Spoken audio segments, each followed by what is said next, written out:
کہ شیطان اشرار کا سرغنہ، ان کا سردار اور ان کا سربراہ ہے۔ تو پس یہ سوال پیدا ہوتا ہے کہ خود اشرار کون لوگ ہیں؟ اشرار کے متعلق اس طرح سے بیان کیا گیا ہے کہ شریر کی جمع اشرار ہے۔ شر سے صفت مشبہ اگر نکالا جائے تو اشرار بنتا ہے۔ یہ کلمہ اپنے مشتقات کے ساتھ قرآن مجید میں 31 مرتبہ استعمال ہوا ہے۔ اشرار اور فجار دونوں ایک دوسرے کے جو ہے وہ مترادف استعمال ہوئے ہیں مختلف تعبیرات میں، لہذا یہ کہنا بھی درست ہوگا کہ اشرار بہت زیادہ شر کرنے والے لوگوں کو کہا جاتا ہے، یعنی ایسے افراد جو برے اعمال، برے کردار اور برائیت میں اس قدر مشہور ہو چکے ہیں کہ ان لوگوں کو اشرار کہا جاتا ہے۔ جبکہ اس کے مد مقابل فجار اور فاجر لوگ اگر بہت زیادہ بد کرداری اور بہت زیادہ برائی میں مبتلا نہ ہو تو پھر تمام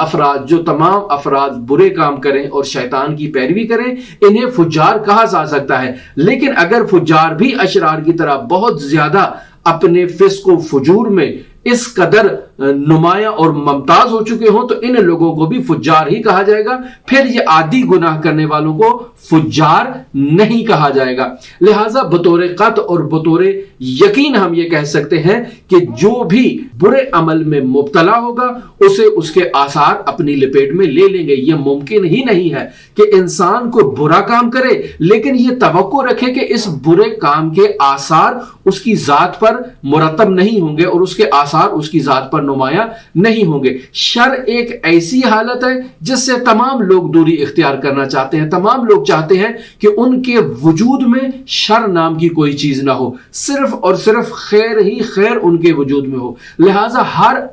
فرد کی یہ خواہش ہوتی ہے کہ وہ اپنے اندر نیکی کو اور اچھائی کو لے کر آئے اور اپنے وجود سے شر کو قلع کما کرتے یا لاعقل ظاہر نہ کرے، تظاہر نہ کرے اس شر کا، تاکہ لوگوں کو معلوم نہ ہو جائے کہ میرے اندر کوئی برائی پائی جاتی ہے۔ لہٰذا عام طور پر لوگ اپنی برائیوں کو مخفی رکھتے ہیں اور اپنی اچھائیوں کو منظر عام پر لانے کی اور نمایاں کرنے کی کوشش کرتے ہیں تاکہ اپنی اچھی تصویر کو معاشرے میں پیش کر سکے، اور وہ جو بری تصویر ہے اس کو معاشرے سے مخفی رکھے اور اسے صرف خداوند متعال کے حضور اس کی توبہ کریں، اس کی جو ہے وہ راز و نیاز کریں اور خداوند متعال کے حضور التجا کریں کہ خدا انہیں اس بری عادت سے اور بری صفت سے نجات عطا فرمائے۔ لہٰذا قوم اشرار ایسے افراد کو اور ایسی قوم کو کہا جاتا ہے کہ جو برے اعمال میں مبتلا ہوں، فتنہ انگیزیوں میں، شر انگیزیوں میں، برائیوں میں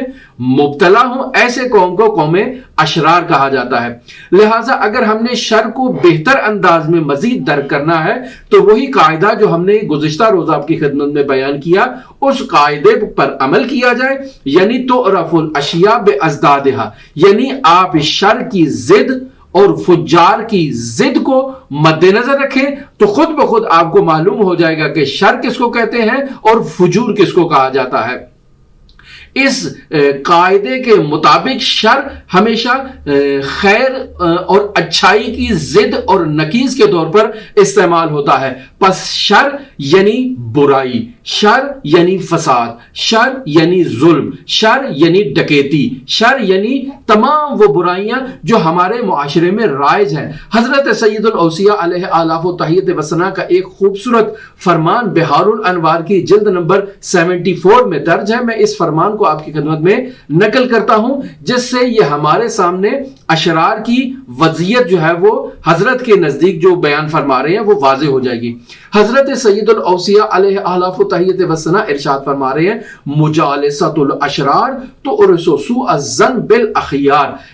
یعنی اگر آپ برے لوگوں کی صحبت میں بیٹھتے ہیں، یعنی اشرار کی محفل میں نشست و برخاست اور اٹھنا بیٹھنا اپنا رکھتے ہیں اور ان کے ساتھ مجالست اختیار کرتے ہیں تو اس عمل سے آپ کے اندر بھی نیک لوگوں کے بارے میں سوء ظن جو ہے وہ پیدا ہونا شروع ہو جائے گا. مجالسۃ الاشرار تورث سوء الظن بالاخیار، یعنی اگر آپ اشرار کی محفل میں بیٹھتے ہیں تو اس کی میراث کیا ہے؟ اس کی میراث سوء ظن ہے. کس کی نسبت؟ اخیار کی نسبت، کہ آپ اچھے اور اخیار لوگوں کے اوپر کیا کریں گے؟ سوء ظن کریں گے. ومجالسۃ الاخیار تلحق الاشرار بالاخیار، یعنی اگر اخیار جو ہیں وہ مجالست اختیار کریں اشرار کے ساتھ تو یہ کیا نتیجہ نکالے گا؟ یعنی مجالسۃ الاخیار تلحق الاشرار بالاخیار، یعنی اگر خیر لوگ، اچھے لوگ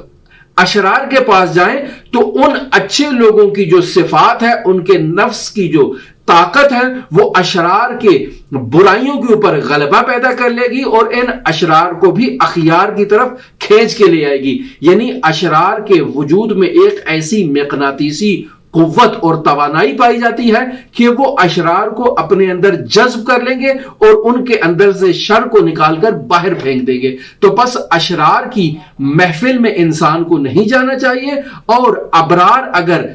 اشرار کی محفل میں جائیں تو اس کا مطلب یہ ہوتا ہے کہ انسان ان پر سوء ظن نہ کرے، بلکہ یہی گمان کرے کہ یہ انہیں اصلاح کرنے کے لیے اور ان کی ہدایت کے لیے جا رہے ہیں، اور ان کے وجود کی برکت سے اور ان کے نفس کی طہارت سے ان کے برے اعمال جو ہیں وہ خود بخود ضائع ہوتے جائیں گے اور ان میں بھی اچھائی کی رغبت اختیار کرنے کی توفیق ہوگی. لہٰذا آپ دیکھتے ہیں کہ بہت سارے ایسے واقعات آپ کو اپنی زندگی میں مل جائیں گے کہ اشرار جب اخیار کی محفل میں آتے ہیں تو وہ بھی اخیار ہو جاتے ہیں اور وہ بھی اچھے کام انجام دینا شروع ہو جاتے ہیں. لہٰذا حضرت سید الاوصیاء آگے فرماتے ہیں وَمُجَالِسَةُ الْفُجَّارِ لِلْأَبْرَارِ. اب اس دفعہ پہلے اخیار جا رہے تھے اشرار کی محفل میں اور انہیں اپنی طرف جذب کر کے لا رہے تھے. اب یہاں پر اگر فجار آ رہے ہیں ابرار کی محفل میں، وَمُجَالِسَةُ الْفُجَّارِ لِلْأَبْرَارِ، یعنی فجار اگر ابرار کی محفل میں آئیں اور ان کے ساتھ اٹھنا بیٹھنا شروع کر دیں تو تلحق الفجار بالابرار، تو یہ اٹھنا بیٹھنا باعث بنے گا کہ یہ افراد جو فجار تھے یہ اب ابرار بن جائیں گے اور نیک لوگوں میں تبدیل ہو جائیں گے. اب حضرت سید اوصیاء ایک ضابطہ کلی آپ کی خدمت میں بیان کرنا چاہ رہے ہیں اور آپ کو قیامت تک کے لیے ایک قاعدہ کلی دے رہے ہیں کہ اگر آپ کو معلوم نہیں ہے کہ فلاں شخص ابرار میں سے ہے یا اشرار میں سے ہے، نیک ہے یا بد ہے، اچھا ہے یا برا ہے، آپ کو اس کے بارے میں معلوم نہیں ہے کہ یہ شخص دیندار ہے یا بد دین ہے،